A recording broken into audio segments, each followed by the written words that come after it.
So currently there's a writer's strike. A lot of the people, you know, who write all of the things we love on TV nowadays, like on Netflix and elsewhere, they're going on a writer's strike.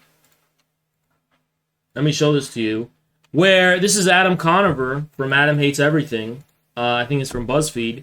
And they're going on a strike to improve their working conditions. All of these Netflix writers and all these writers of Disney Plus and all these other things, they're all going on a strike as the united working class, going on strike to get better conditions. And here's what I have to say, and here's my message to them, all right? Are you ready? I fully support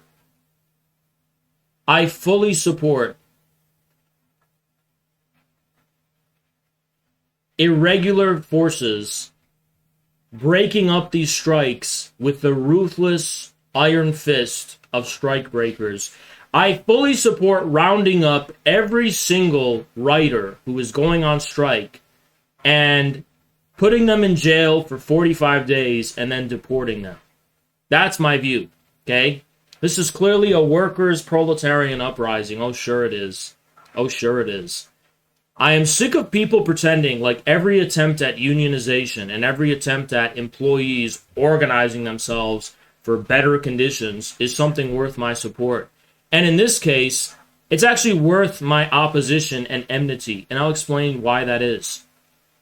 First of all, these writers are salaried parasites who got the positions they did because of bureaucratic bullshit, career climbing bullshit, oftentimes based on woke institutional blackmailing, that they want better quotas and more inclusivity. These are a bunch of pencil-pushing, degree-having losers who have no creativity or talent whatsoever.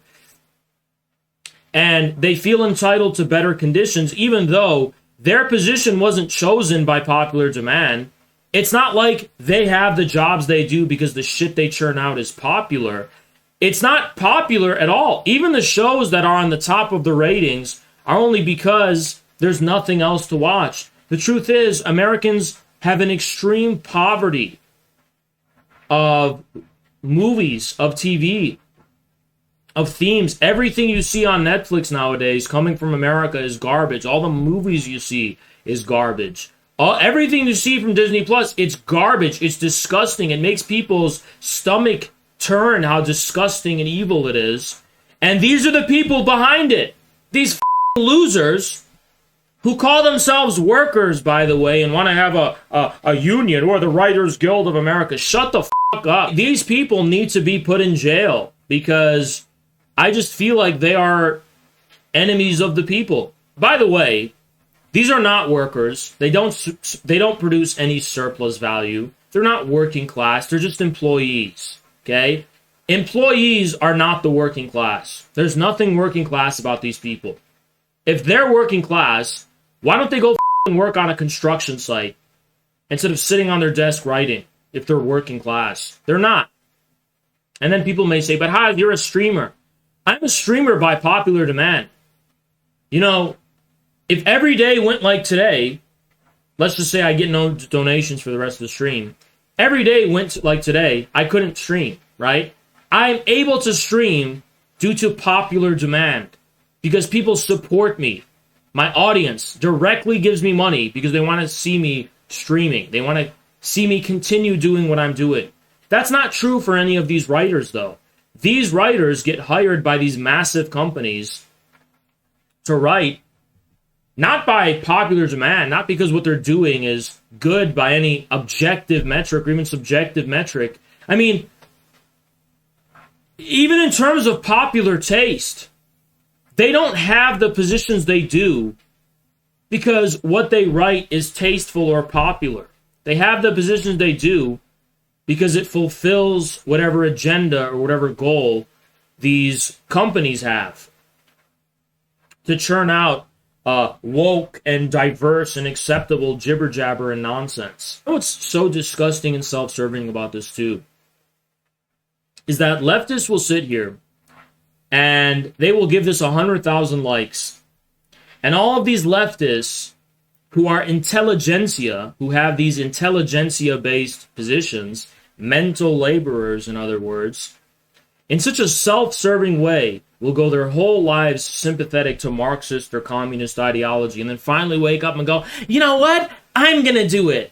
And then they're going to literally go on strike in their stupid pencil-pushing office job or their creative mental laborer job, thinking that they're reenacting the class struggles of the past described in the Communist Manifesto. Let me ask you, how worried are you about the writer's strike? I just hope everyone is treated equally. I hope that they get what they deserve, and I hope that people listen to them. People strike for a reason. So, I just really... People strike for a reason because they're not aware. Now is the time you should get fired. Now is the time to get fired. It's such a cope. I'm going to go on strike. But you're not needed. You're talentless. You're worthless. You're not needed. Nobody needs you. What we need is new, fresh talent that doesn't come from the institutions you come from. We need new, fresh talent that does not come from the institutions, the colleges or the academies that you do. You need to be replaced. There's so much fresh blood that could replace these parasitical scumbags. It's just like when Starbucks baristas decide that they want to go on strike. Go on strike, by all means. Then you'll realize how useless and unnecessary you are when the service sector just gets automated. By all means. See, nowadays, in the past, it was always the most essential workers that would go on strike and unionize and use their collective power to exercise the interests of labor. But nowadays, it's always the most superfluous, useless, and worthless laborers, aka mental labor employees, who exercise the power of labor to react against their own superfluousness, to react against the fact of their own uselessness, the fact that they're just not needed anymore, the fact that they can be easily replaced, and the only reason they have the positions they do is because of bureaucracy. Elon Musk fired 90% of Twitter, and Twitter just works fine, and it's never been better, actually. Anyone who says Twitter is the worst it's ever been, that's outright propaganda. Where does that come from? Twitter works fine. There's nothing wrong with Twitter right now. At all. What's wrong with Twitter? I don't get it. Nothing. But they said, oh, he ruined it. No, he didn't. He fired a bunch of useless people. Nothing changed as far as the functionality of Twitter is concerned.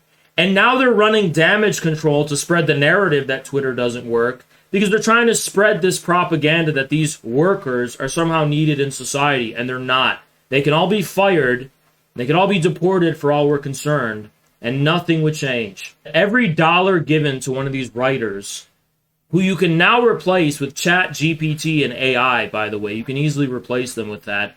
Every dollar given to them is a dollar that could have been invested in productive industry that will actually materially make people's lives better. The Communist Party USA went downhill as soon as it started supporting these fucking writers.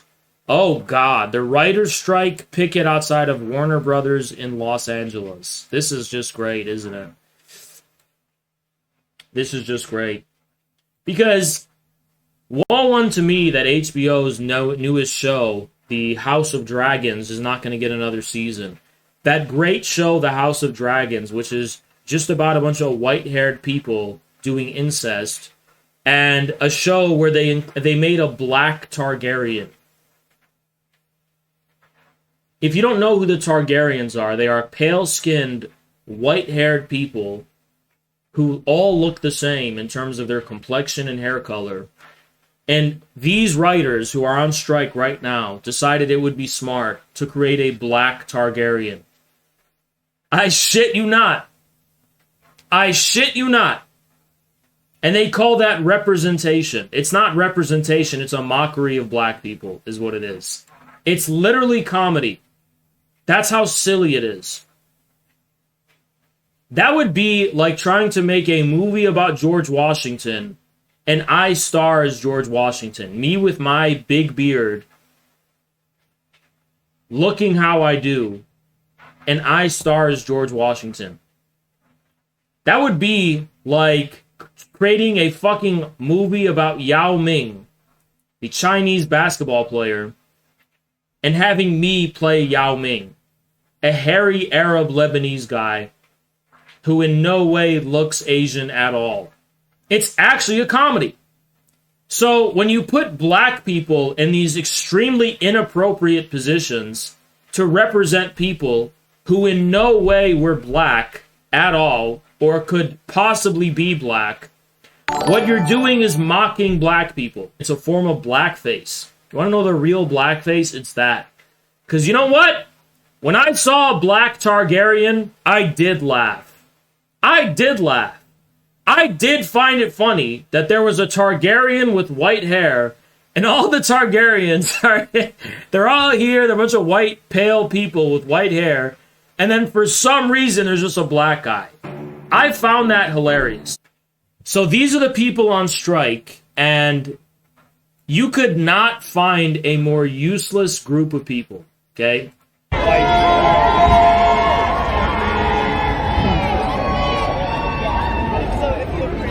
Again, this is not class struggle. This is not the working class. This is a mockery of class struggle. It's a mockery of the working class. They're LARPing as workers. They're LARPing as the industrial working class unionizing in the 1920s. And it's not what they are. It's a bunch of spoiled, entitled parasites, petty bourgeois through and through, who feel entitled to better conditions. Why? Because the slop they put out makes money for these companies, even though it's disgusting spiritual poison. Okay, this is an extremely fat woman, and I am gonna go there, because this is the oppressed working class, and it's literally Jabba the Hutt. I think they confused a prop for the Mandalorian for a writer, because this is actually just Jabba the Hutt here. And how big? That just shows you what they're doing all day. They're eating Cheetos all day in their office. You know what? All of these people are special snowflakes who went to some creative college and finally got the job, and they think they're somehow special because of that. It doesn't make you special. Here's my terms and conditions for the writers who are on strike. Here's the working conditions that I think would be fair to them. Hopefully this resolves the conflict. This is a just solution. All parties should be happy with it. First of all, they should get a $0 salary. What they get is a cardboard box, prime real estate as far as the various homeless encampments in the Los Angeles area they can sit in, and they get a free, this is extremely generous of me saying, free notebook, free pen, although it may or may not have ink, and they get to eat dog food. They get one scrap of dog food a day, just enough to keep them alive, and they can have access to sewage water. And every once in a while, the producers will, or whoever, will come down to the Skid Row or wherever they're going to live with their hands behind their back, and they're going to just kind of be like, oh, what are your new ideas? And then as they explain their ideas, they're just going to walk away pretending like they're listening, and they're just going to mouth it off into the void. And then meanwhile, AI will just create these garbage, cheap shows and movies that we are so grateful for in their stead. This is a humane solution to these people. This is a humane solution, okay? It's a humane solution, because the truth is, they're not ready to realize that they're useless. So my compromise for the writer's strike is basically that the production teams or whatever pretends like the writers are actually writing the script. Just allow them to think that. These are the people that are creating, a lot of great things. Honestly, a lot of great things. Like, I genuinely needed in my life, okay? In my lifetime, I know it's a shame that the strike is happening because, oh boy, I so desperately wanted to see that movie about Bill Clinton where he's a black man, you know? I did need to see Joan of Arc played by a black man. I needed to see Joan of Arc played by Terry Crews in my lifetime, okay? I wanted to see it. I need to see it. But it's not going to happen, because these people are on strike. We're never going to see Terry Crews play Joan of Arc. Okay? We're never going to see that. And that's sad. We need Dylan Mulvaney to play Abraham Lincoln. And it's not going to happen now. You know what I need? More black Vikings. That's what I need. That's what I need to see. And we're not going to see it anymore because these people are on strike. This is what happens when the working class goes on strike. No more black Vikings. Whenever the workers show their power and the workers go on strike, for the union makes us strong. We are the ones who toil, working this land. Without us, no black Vikings would sail on your TV screens. We are the ones that make documentaries about Alexander the Great as an obese black woman. This is the union struggle all over again. Just like in the 1920s when coal miners were unionizing and shit. This is the same thing. Speaking of Starbucks, I saw something that quite shocked me, actually. Speaking of useless union employees, this is a literal Starbucks United video. I need you to understand the type of working class we're dealing with when they say this is the working class. By the way, the CPUSA is saying this is the vanguard of communist struggle in the United States. The vanguard of realizing communism in the United States is none other than this. At work today, I was sent home for having an odor. This is an example of the plight of the Starbucks baristas struggling to unionize. This person had an odor at Starbucks and was sent home. And they claim this is an example of them being oppressed. Literally having to shower to them is a form of oppression as a barista. And this is really just one of those clips you can smell, okay? This is really just one of those clips that you can really just smell. I love this video because the way they look at the camera, they're like, today I was sent home today for having an odor. I'm sorry, that's not the facial expression people made when they smelt you, though. You're putting this in quotation marks, like this is somehow, there's some like nefarious ulterior reason for sending you home when you smell like shit. This is somehow farcical. As if the way you smell is some kind of cis heteronormative conspiracy. As if basic standards of hygiene are now some kind of cis-normative patriarchal conspiracy to keep you down and fire you for no reason. It can't just be that you actually smell like shit. Well, smell is a social construct. You smell like shit, you don't take showers, and you're using this as an example of oppression and why baristas need to unionize. Because they want to show up to work not having to shower. Our store manager, Faith, pulled me to the back to talk about something. Sam was asked to be my witness. She said that last week someone told her that I had an odor. Which is, I'm sure, very hard to believe on our end. And she then said that today I smelled of sweat and offered to get me deodorant. I was then told to go back to work because I said I didn't.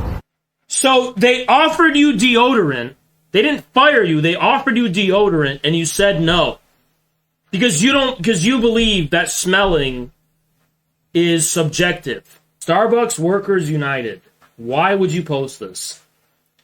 I have literally been doing the bare minimum to convince people that the Starbucks baristas are not a serious working class struggle.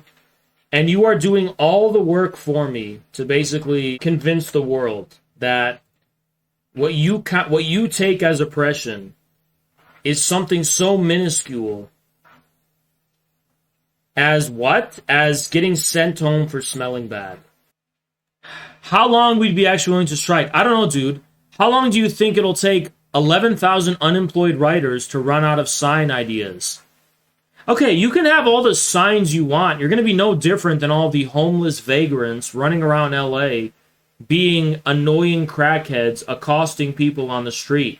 You're adding to the numbers of the zombie horde that are in LA. Congratulations. I hope you know there is no difference between you and a lumpen crackhead.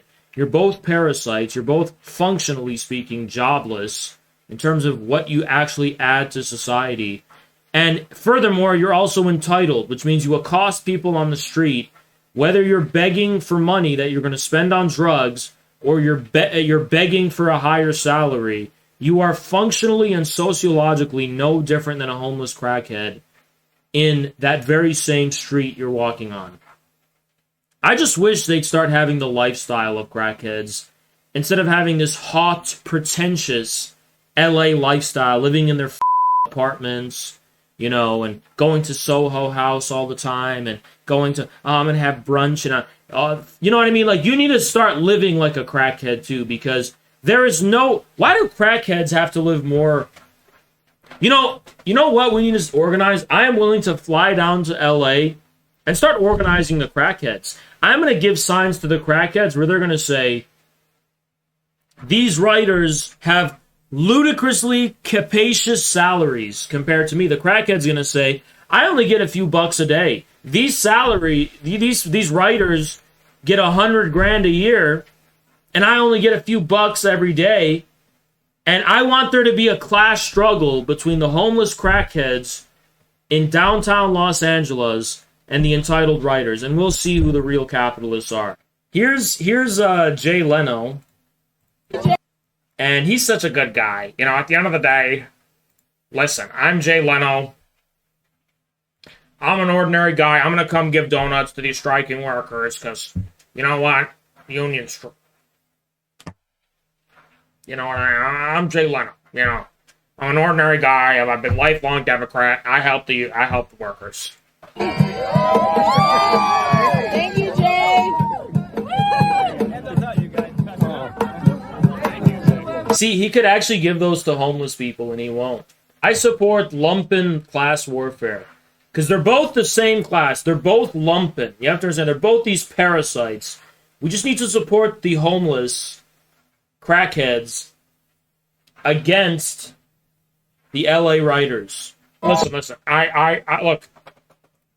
So Jay Leno is in an interview. You know, in an interview, you were giving donuts. He said, listen, I'm a down-to-earth guy. You gotta support the workers, you know? Come on, give them some donuts. Do a decent thing, you know? We're all out here in Hollywood trying to make it. We're all workers out here in Hollywood, you know? We're all the working class. We're pretty much the same as construction workers. We're just like the coal miners in the 1920s. It's all one working class, right? I'm Jay Leno. Here, have some donuts, all right? I support you. This thread is of my favorite picket signs. Reply to sign to help me tag and give credit. Oh my god! Just give up one yacht. No! Why don't you give up your job? Because AI can replace it at any moment. Let's replace studio executives with AI. You probably couldn't do that, though. But you could be... See, they even talk about this. Like, you can't replace an executive with AI. AI always needs a master. But you can be replaced with AI. Sure, I support AI. All our terms being met in a fair and timely manner. And what's your leverage? Because what's your leverage? Okay, this is the homeless crackhead shit I'm talking about. Can we make this contract more accessible to a wider audience? My edible kicked in, and I'll do this all night. Okay, so this is a drug addict literally talking about getting high off of drugs on the street. And it's like, it speaks for itself. Oh, when the homeless crackhead with feces throws a bucket of diarrhea on you, Because they're high as shit on crack. That's a problem.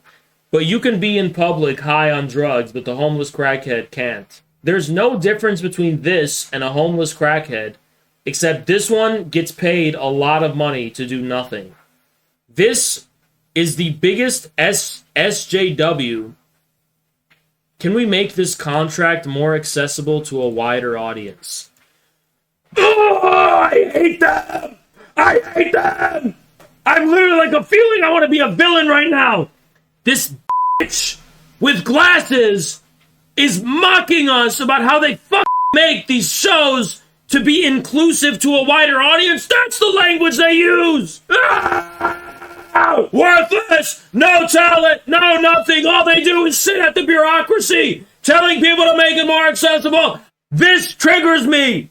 Haz al-Din is triggered by this face, this smile. Everything about this person triggers me on an this is my enemy. This is the face of my enemy. This is the face of my enemy. No, this... Ah, they're wearing glasses! Ah, I can't take it! Ah! Alright, I gotta calm down. Ah!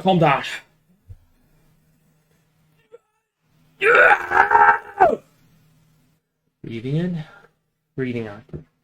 Breathing in, breathing out. I want this person to be fired so badly. This boils my blood. This has power because they went to college and they got validated by a formal institution with institutional credentials to wreak havoc on public life and public art and popular art and media in America. If you want it to be accessible, make it free. You know what, you white I'm going to make my own show. I'm going to make a show about suffragettes. And I'm going to play the main character. I'm going to play the main woman. I'm not even going to wear a dress or nothing. I'm just going to be a big dude in a wife beater. And I'm going to go on red pill rants. And I'm going to say, this is accessible to hairy men in Dearborn, Michigan. I'm going to make a show about Mother Jones. I'm going to play Susan B. Anthony. But except I'm not going to even try to be that character. It's just going to be me. And I'm going to say it's Susan B. Anthony. And I'm going to go on rants about how women are inferior to men. And I'm going to say it's necessary because it needs to be accessible. And it's going to be the struggles of Osama bin Haz to bring about the worldwide caliphate. And it's going to be about Susan B. Anthony. Just because I'm going to say I'm Susan B. Anthony. And I'm going to say Susan B. Anthony was originally a Osama bin Laden style man who's trying to bring about the worldwide caliphate, but then white supremacy revised history. So I'm making it more inclusive. How would you feel if I did that?